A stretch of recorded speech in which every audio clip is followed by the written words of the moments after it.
True creep horror story. Karen arrived home at 3 a.m. The weekend business trip drained all of her energy.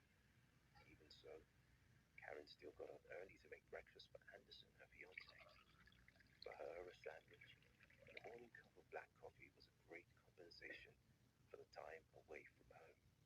As usual, Anderson was dressed in a neat suit and sat cross-legged in an armchair in the center of the living room. He is handsome, reserved, and has his own rooms. Reading the morning newspaper was an example.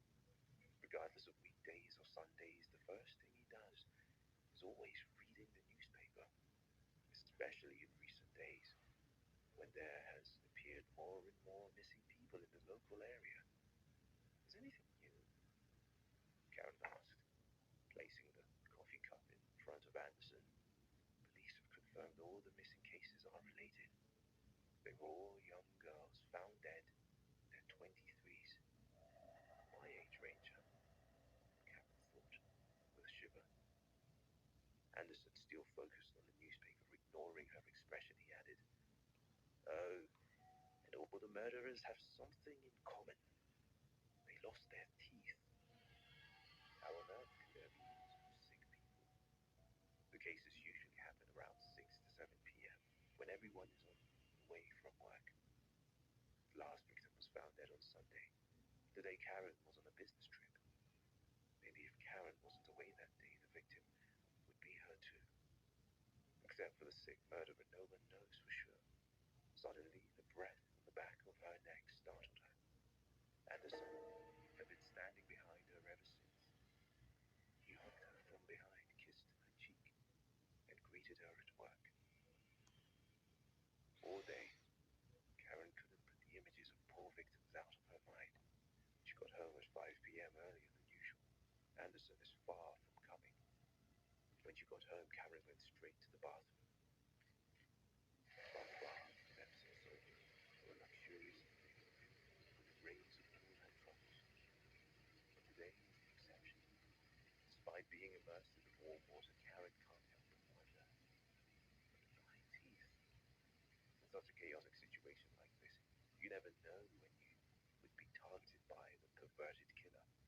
That scared Karen. Fear fluttered in her stomach. But at least she had Anderson, a fiance who would protect her at any cost. Thinking like that, she calmed down a bit to start enjoying the evening.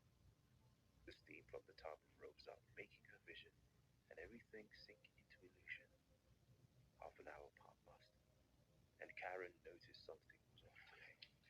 Karen didn't know why, but she began to feel pain and discomfort all over her body. There's something unusual in the bathtub today. Salt grains. It's been so long since Karen put them in the tub, yet they didn't seem to dissolve at all. Instead, they poked at her, stinging. Karen reached down to the bottom of the tub, picking up a few seeds to look at. "Oh my God, a tooth!" She panicked, rushed out and flushed the water. Karen felt like she could know them. All of them are teeth, jagged, covering the tub. "Oh no, no, no, no, no." In her 23 years of life, Karen has never felt so scared. At that moment, she heard the entrance door open. Anderson is back. At this moment, face flashed through her mind. While he was reading the newspaper, he smiled.